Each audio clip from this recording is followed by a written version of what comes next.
InsyaAllah kita buka kuliah subuh kita pada pagi ini dengan kita sama-sama membaca Ummul Kitab ila hadratin Nabi Muhammadin Mustafa Rasulullah sallallahu alaihi wasallam wa ala al-kiram ashabil nizam sya'ulahum al-Fatihah. A'udzubillahi minasyaitonir rajim. Bismillahirrahmanirrahim. Alhamdulillahirabbil alamin. Ar-Rahmanir-Rahim Maliki Yaumiddin. Iyyaka na'budu wa iyyaka nasta'in. Ihdinas siratal mustaqim. Siratal ladzina an'amta 'alaihim ghairil maghdubi 'alaihim waladdallin. Amin. Assalamualaikum warahmatullahi taala wabarakatuh. Alhamdulillahi wahdah saraqa wa'dah wa nasara 'abdah wa azza jundahu wa hazamal ahzaba wahdah. Asyhadu an la ilaha illallah wahdahu la syarikalah wa asyhadu anna Muhammadan abduhu wa rasuluh. Allahumma salli wa sallim ala sayyidina wa nabina wa habibina syafina wa zuhrina wa maulana Muhammad imamil muttaqin wa qaidud du'al mujahidin wa ala alihi wa sahbihi wa man da'a bi da'watihi wasanna bisunnatihi ila yaumil. Rabbi shrah li sadri wa yassir li amri wahlul 'uqdatam min lisani yafqahu qawli. Subhanaka la ilma lana illa ma 'allamtana innaka antal alimul hakim. Wala haula wala quwwata illa billahil aliyyil azim. Qala Allah Subhanahu wa ta'ala fil kitabil karim. A'udzu billahi minasyaitonir rajim. Qul hal yastawil ladzina ya'lamuna wal ladzina la ya'lamun. Innama yatazakkaru ulul albab. Sadaqallahul azim. Kata oleh Muhammad, adakah sama orang-orang yang berilmu dengan orang-orang yang tidak berilmu? Hanya sahaja orang-orang yang menerima peringatan daripada Allah Subhanahu wa taala itulah orang-orang yang diberikan akal yang sempurna oleh Allah Subhanahu wa taala. Wa qala Nabi sallallahu alaihi wasallam, "May yuridullahu bihi khairan yufaqih fiddin."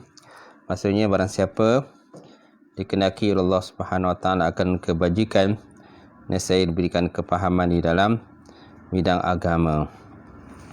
Nawaitu ta'allum wa ta'lim wa tazakkur wa tazkir wa an-naf'a wa intifa' wal ifadah wa istifadah wal hass 'ala samasuki bi kitabillah wa sunnati rasuli wa du'a ila al-huda wa dalalata ila al-hari ibtigha' mardatihi wa qurbihi sawabihi subhanahu wa ta'ala.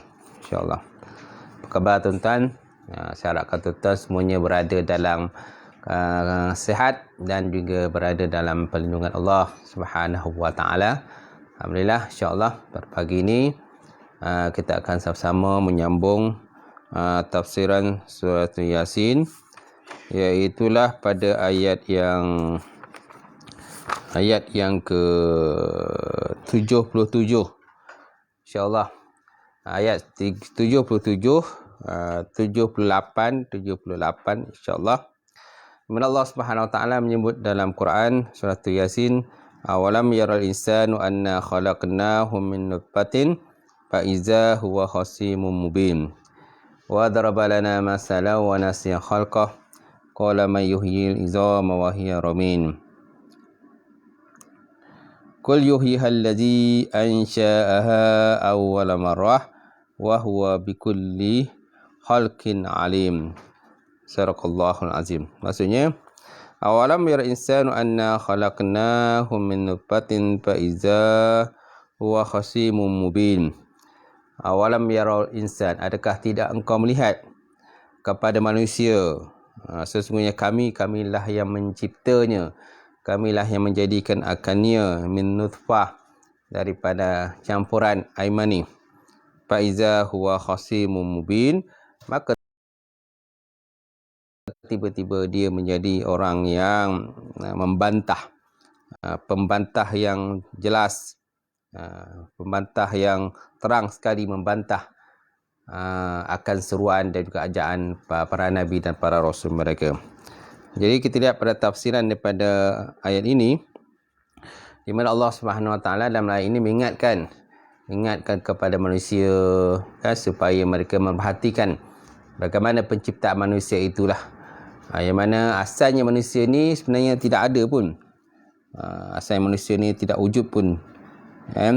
Manusia yang pertama dicipta itulah Nabi Adam alaihissalam. Kemudian Siti Hawa itulah nenek kepada manusia, datuk kepada manusia, dan seterusnya lah. Daripada manusia kepada manusia yang lain tadi adalah melalui kata pertemuan aimani lelaki dan perempuan, atau benih lelaki dan juga benih perempuan. Betul. Jadi Allah Ta'ala ingatkan kita supaya kita jangan melupakan akan asal kejadian kita, daripada titis aimani yang sangat lemah. Kalau tumpah ke tanah ayam tak patuk, itik tak sudu, dia kata istilahnya. Supaya hilang sifat angku dan sombong mereka terhadap Allah Subhanahu Wa Taala, terhadap perintah Allah Subhanahu Wa Taala, kan? Yang mana Allah Subhanahu Wa Taala telah merintahkan kepada manusia ini supaya menyembah Allah Subhanahu Wa Taala dan mengabdikan diri kepada Allah Subhanahu Wa Taala.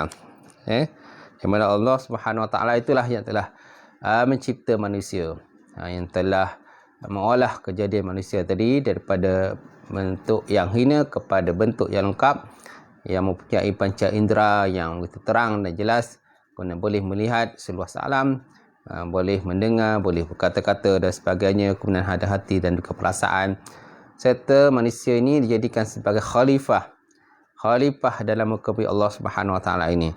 Masa khalifah ini maknanya boleh mentadbir dunia, boleh menguruskan dunia.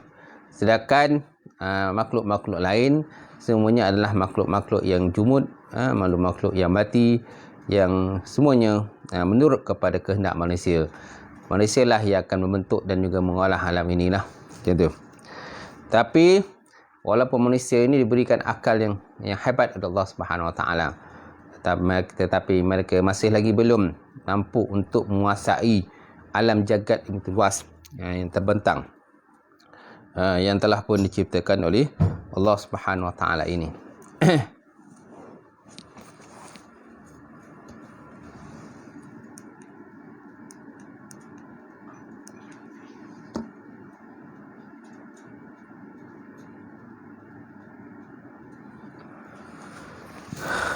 Baik.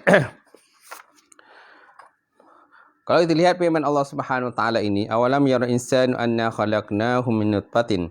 Tidakkah manusia itu memperhatikan? Awalam yara. Yara ni maksudnya memperhatikan, menilik, mengkaji, menghayati dan sebagainya, bahawa kami telah menciptakan dia daripada setitis air mani. Benih. Faiza huwa khasimun mubin, tiba-tiba dia menjadi penentang dan pembantah yang nyata.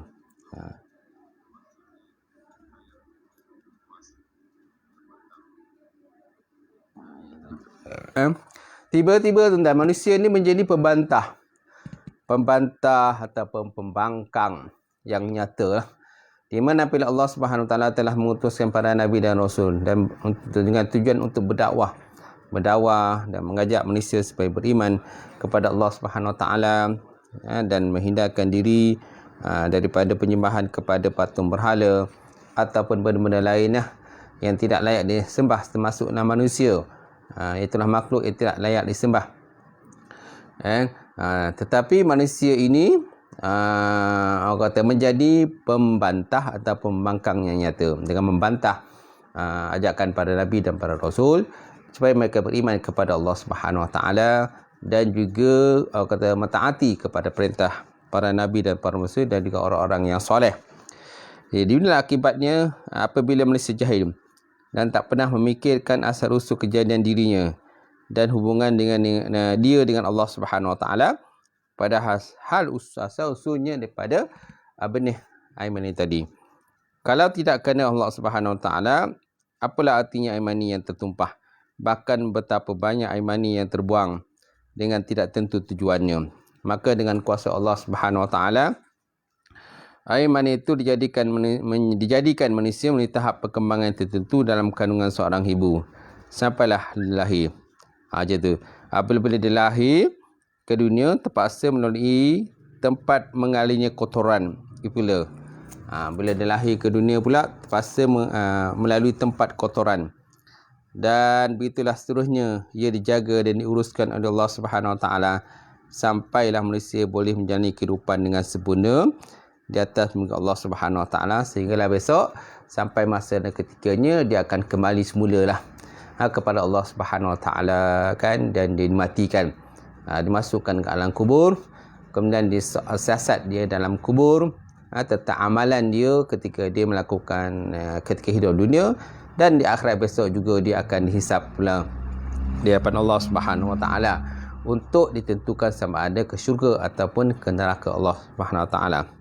Allah Subhanahu Wa Taala menyebut dalam Quran, "Summa khalaqna nutfata 'alaqata, fa khalaqnal 'alaqata mudghata, fa khalaqnal mudghata 'izama, fa kasawna al-'izama lahma, summa ansha'nahu khalqan akhar, fa tabarakallahu ahsanul khaliqin."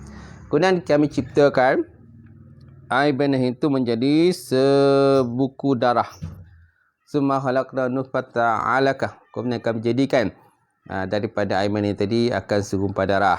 Fa khalaqnal 'alaqa mudghah, kemudian kami jadikan pula lanjutkan lagi kejadiannya daripada darah tadi menjadi seketul daging. Kemudian fa khalaqnal mudghata 'izama, kemudian daging tadi pula kami balut dia dengan kemudian kami balut tulang-tulang, masukkan tulang pula pada daging tadi. Pakasarna al-izama lahma, kemudian daripada itu kami jadikan daging tadi akan darah. Kami jadikan, kemudian kami balut tulang-tulang tadi dengan daging. Summa ansha'nahu khalqan akhara, kemudian kami jadikan pula akan makhluk yang lain. Summa ansha'nahu khalqan akhara, fatabarakallahu ahsanul khaliqin. Maka nyatalah kelebihan dan ketinggian Allah Subhanahu Wa Taala, tuan-tuan. Jadi ayat ini merupakan ayat begitu jelas tentang kejadian ciptaan manusia ini daripada air mani, pertemuan air mani lelaki dan perempuan. Dan dalam satu hadis Rasulullah SAW pun ada ceritakan dalam hadis 40 berkenaan dengan kejadian manusia ini, yang mana asal kehidupan nanti itu daripada pertemuan air mani selama 40 hari dalam keadaan nutfah, kemudian dalam 40 hari dalam keadaan alaqah, segumpal darah, kemudian 40 hari dalam keadaan segumpal daging, kemudian ditiupkan roh.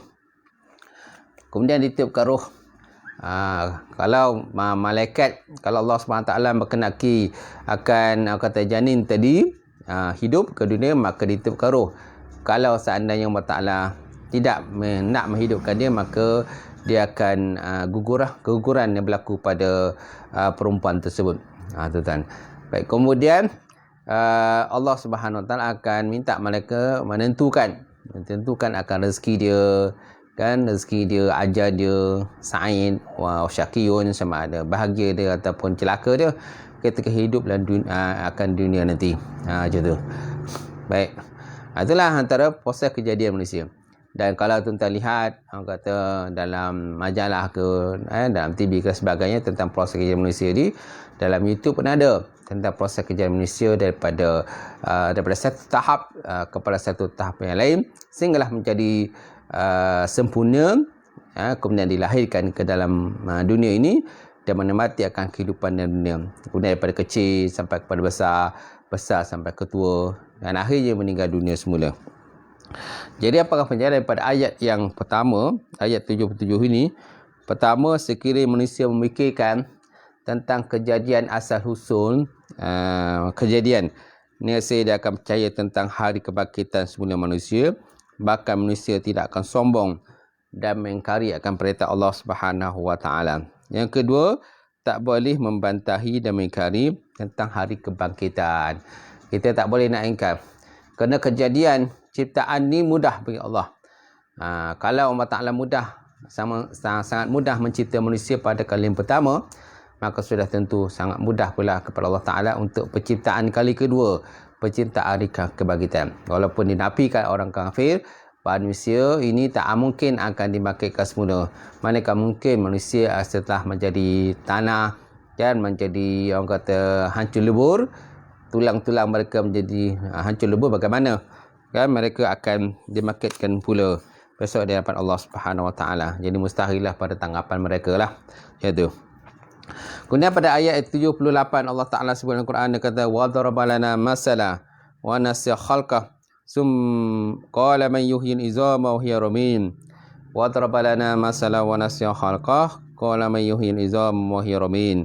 Serta ia mengemukakan satu misal perbandingan kepada kami tentang kekuasaan itu, dan dia pula lupakan keadaan kami menciptakannya, sambil dia bertanya, siapakah yang dapat menciptakan tulang-tulang yang telah hancur seperti debu?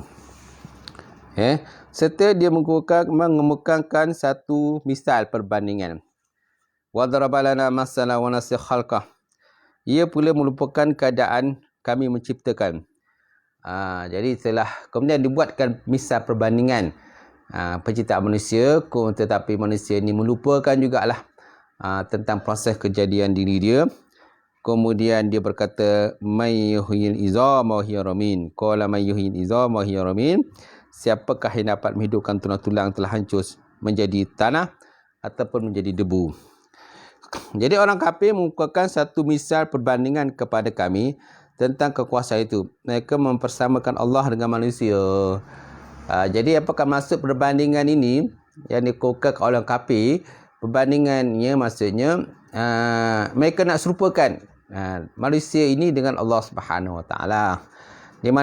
Di mana manusia ini tak mungkin akan boleh mencipta manusia semula yang telah mati, menghidupkan semula manusia yang telah mati. Jadi mereka nak samakan tentang kekuasaan manusia dengan kekuasaan Allah Subhanahu Wa Taala. Kalau kekuasaan manusia, tak mungkin manusia boleh membangkitkan semula orang yang telah pun mati, yang telah pun hancur lebur, kan, yang menjadi debu, kan, yang bersabati dia punya diri dengan tanah, kan, yang telah pun mati yang kata berpuluh ribu tahun yang dahulu. Jadi kan manakan mungkin lah. Kalau ikut pada manusia tak akan mampu untuk membangkitkan semula.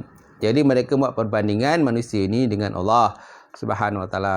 Kan mustahil Allah Taala tak mampu untuk membangkitkan manusia semula. Jadi mereka menganggap tak mungkin Allah dapat menghidupkan kembali tulang-tulang yang sudah hancur seperti debu.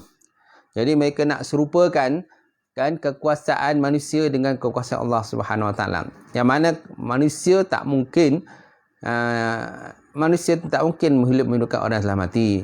Jadi mereka juga menganggap Allah Ta'ala pun tak akan mampu untuk menghidupkan orang yang telah mati. Sebagaimana Allah Ta'ala sebut dalam Quran, ayahsabul insanu 'alan najma'a izamah. Ayahsabul insanu 'alan najma'a izamah. Maksudnya, patutkah manusia yang kafir menyangka bahawa kami tidak akan dapat menyempurnakan tulang-tulangnya dan menghidupkannya semula suatu kiamat, ayat 3. Wa nasiya khalqah. Kemudian Allah Ta'ala sebut dalam ayat ini wa nasiya khalqah, padahal dia lupa asal usul kejadian dirinya sendiri yang dicipta oleh Allah Subhanahu Wa Taala daripada setitis taimani yang lebih dahulu terbentuk pembanding tulang yang wujud selepas terbentuknya daging. Maka mereka tidak mendapat hidayah dan juga petunjuk daripada Allah Subhanahu Wa Taala. Malahan mereka tidak menginginkan hidayah petunjuk daripada Allah Subhanahu Wa Taala. Berbeza dengan orang yang mahukan hidayah petunjuk. Orang yang mahukan hidayah petunjuk, insya-Allah Allah Taala akan bantu dia kan menuju kepada jalan yang mustaqim, jalan yang benar. Yang kedua, golongan yang tak mahu hidayah petunjuk daripada Allah Subhanahu Wa Taala dan mereka tidak berusaha sama sekali untuk mencari hidayah petunjuk. Kan? Jadi nak tunjukkan pada kita manusianya ada keterlibatan manusia, ikhtiar manusia lah.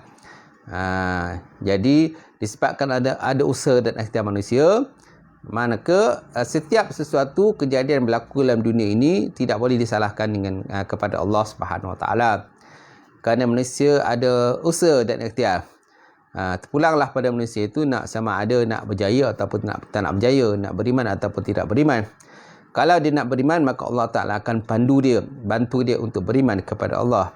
Kalau dia tidak nak beriman, maka sudah tentu tidak akan dipandu oleh Allah Ta'ala untuk menjadi orang yang beriman kepada Allah Subhanahu Wa Ta'ala. Sebenarnya bermula penciptaan manusia daripada air mani yang lemah itu adalah lebih menakjubkan berbanding mengembalikan semula tulang yang sudah hancur kepada bentuk asal.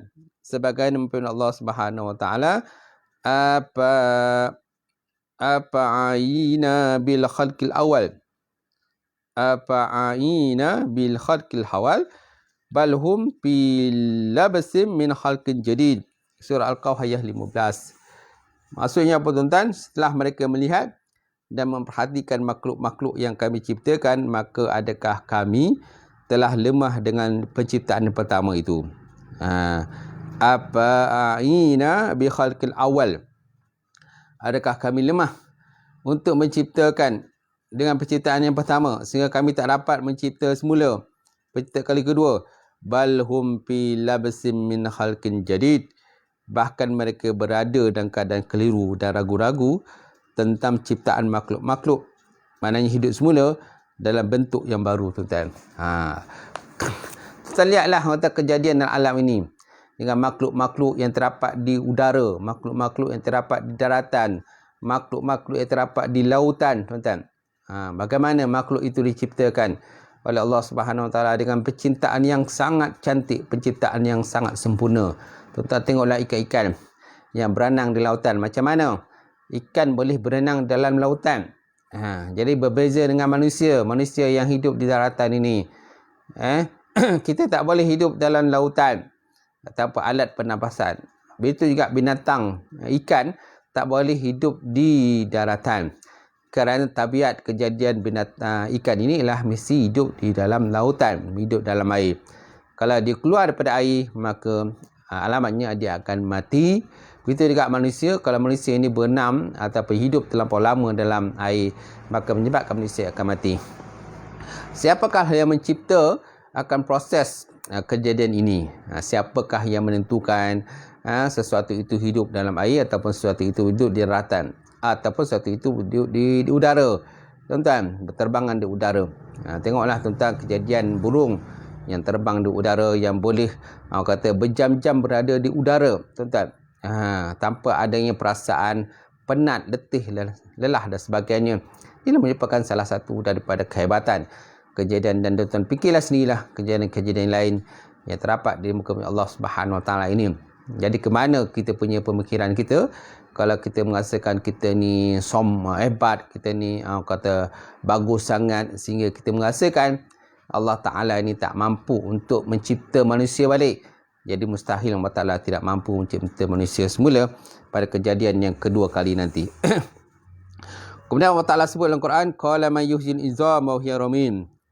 Qala man yuhyil izama wa hiya ramim. Dia bertanya, siapakah yang dapat menghidupkan tulang-tulang telah hancur seperti debu?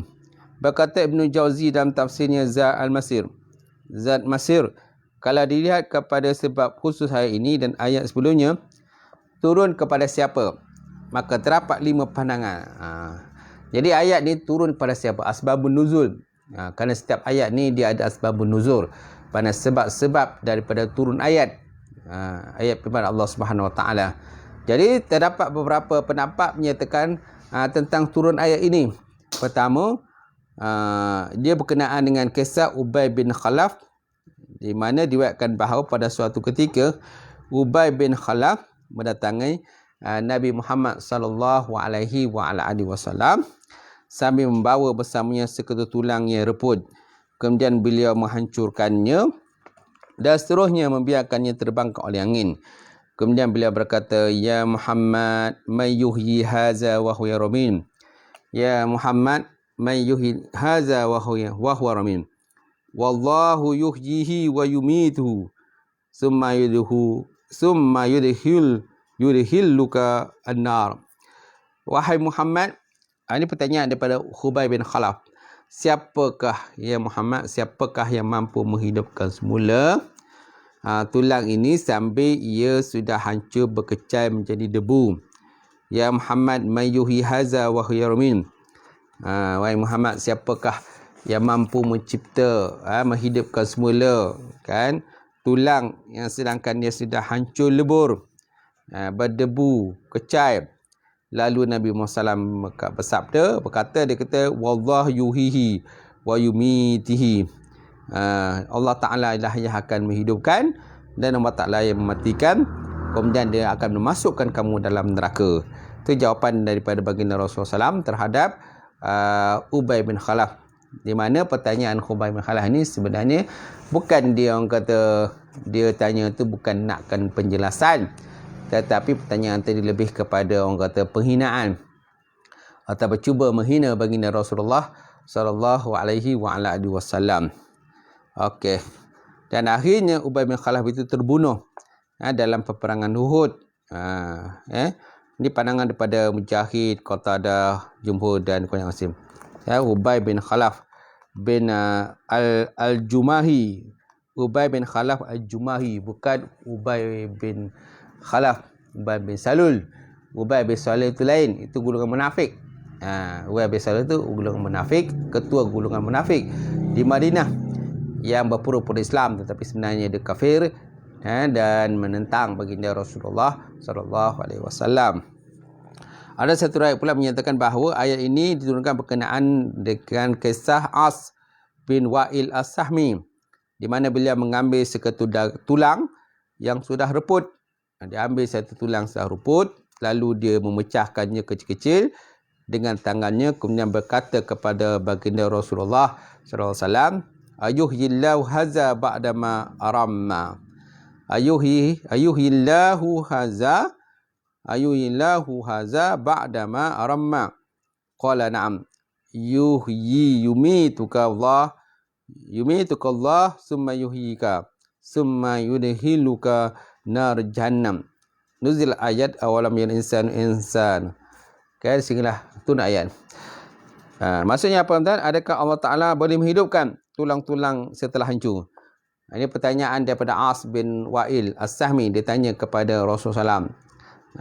Adakah Allah ataupun Tuhan kamu, ya Muhammad, boleh menghidupkan tulang-tulang ini setelah dia hancur? Lalu baginda Rasulullah SAW, ya Allah lah yang mematikan kamu, kemudian dia akan menghidupkan kamu, kemudian dia akan masukkan kamu dalam neraka Jahannam.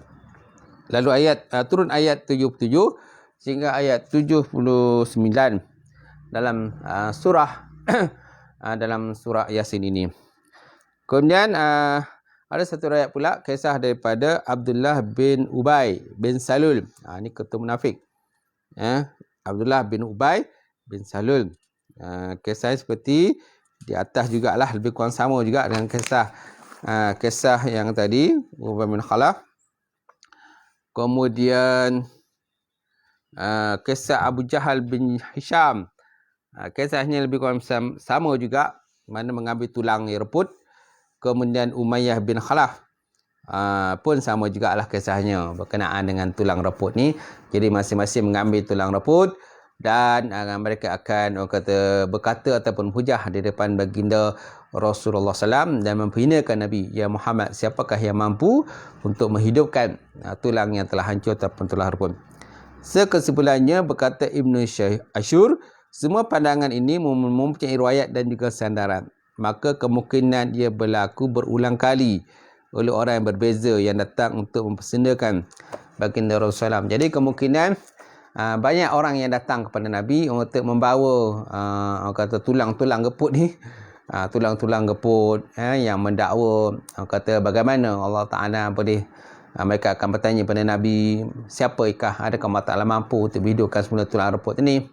Jadi kebiasaan baginda Rasulullah SAW akan menjawab, dan Allah Ta'ala akan menghidupkan kamu dan akan mematikan kamu. Jadi pertanyaan tadi biasanya diajukan oleh orang yang kafir yang angkat kepada Allah Subhanahu Wa Ta'ala. Baik. Jadi sebenarnya pertanyaan tadi lebih kepada pengingkaran kepada kata-kata Rasulullah sallallahu alaihi wasallam.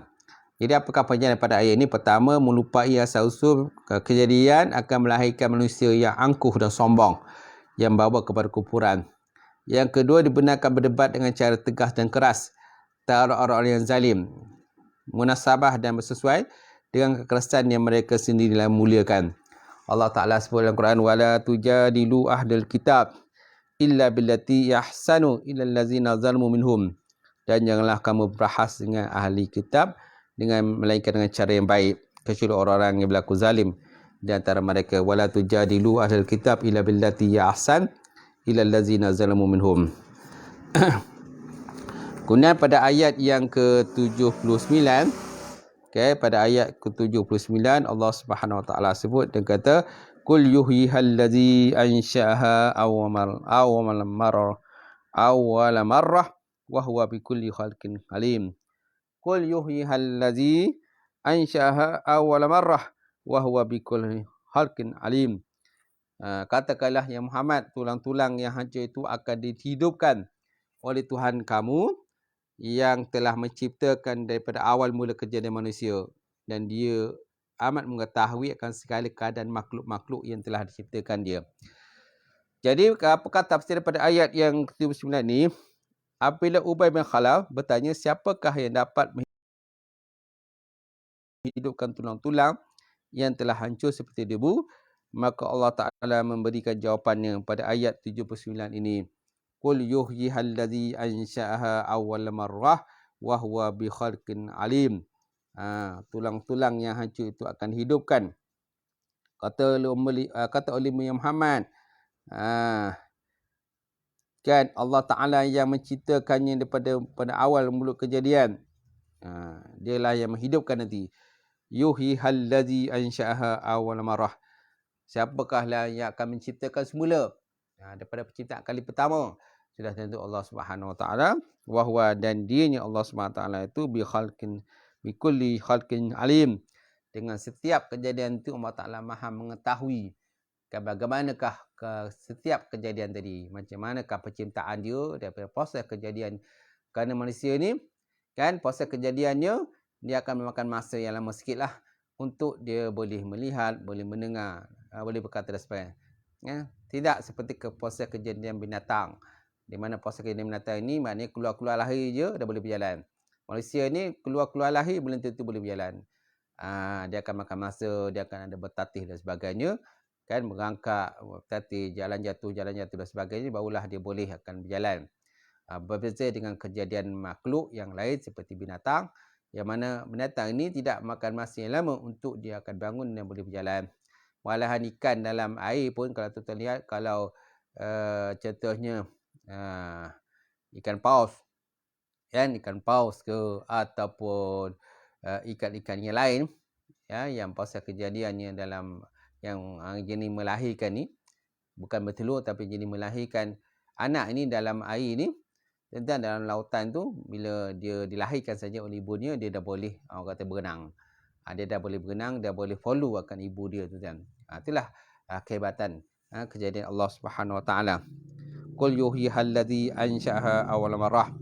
Katakanlah Muhammad kepada manusia yang telah mengingkari kebangkitan semula, bahawa tulang-tulang yang hancur itu akan dihidupkan semula oleh Allah Subhanahu Wa Taala yang telah mewujudkan daripada tiada kepada ada. Dia seru itu tuan, tidak syak lagi bahawa kehidupan sesuatu yang sudah wujud lebih senang berbanding mengadakan sesuatu yang belum wujud. Maka Allah Subhanahu Wa Taala berkuasa mewujudkan sesuatu yang asal yang tiada. Sudah pasti lebih berkuasa mewujudkan sesuatu yang wujud. Wa huwa bikulli khalqin alim. Dan dia Allah Ta'ala maha mengetahui dengan akan segala keadaan makhluk yang diciptakannya. Allah Ta'ala mengetahui bagaimana hendak memulakan penciptaan makhluk-makhluknya dan bagaimana hendak mengembalikannya, dan Allah Ta'ala juga mengetahui ke mana pergi tulang-tulang yang hancur di seluruh pelosok dunia ini. Apakah pengajaran daripada ayat ini? Pertama, Allah Ta'ala sangat berkuasa. Yang Allah Ta'ala bersifat kudrah, bersifat iradah. Dialah yang berkuasa menjadi manusia, dan dialah menentukan manusia tadi. Dia hidup di mana, kan? Dia tinggal di mana, dia memesan di mana, kemudian dia mati di mana, di bumi mana dia mati. Itu semuanya berada dalam genggaman dan juga kuasa Allah Subhanahu Wa Taala. Yang kedua, keluasan ilmunya yang tidak terbatas, yang sangat luas. Ilmu Allah Subhanahu Wa Taala ini, ilmu yang ada pada manusia ini adalah sedikit saja yang dipinjamkan pinjaman Allah Subhanahu Wa Taala, kan? Dan ilmu yang paling luas itulah ilmu Allah Taala mengetahui perkara yang gaib dan juga perkara yang nyata.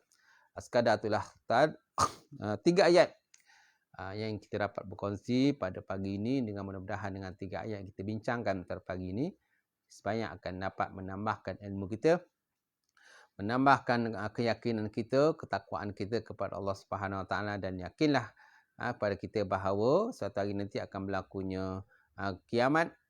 Kemudian manusia semua akan dibangkitkan semula kan, dan dihitung segala amalan dia, segala keburukan dia, kebajikan dia, amal soleh dia, kan, kejahatan dia, semua besok akan dibentangkan di hadapan Allah Subhanahu Wa Taala, dan hisap amalan mereka kemudian akan ditentukan sama ada ke syurga ataupun ke neraka, tuan-tuan. Sekian saja perbincangan kita, insya-Allah.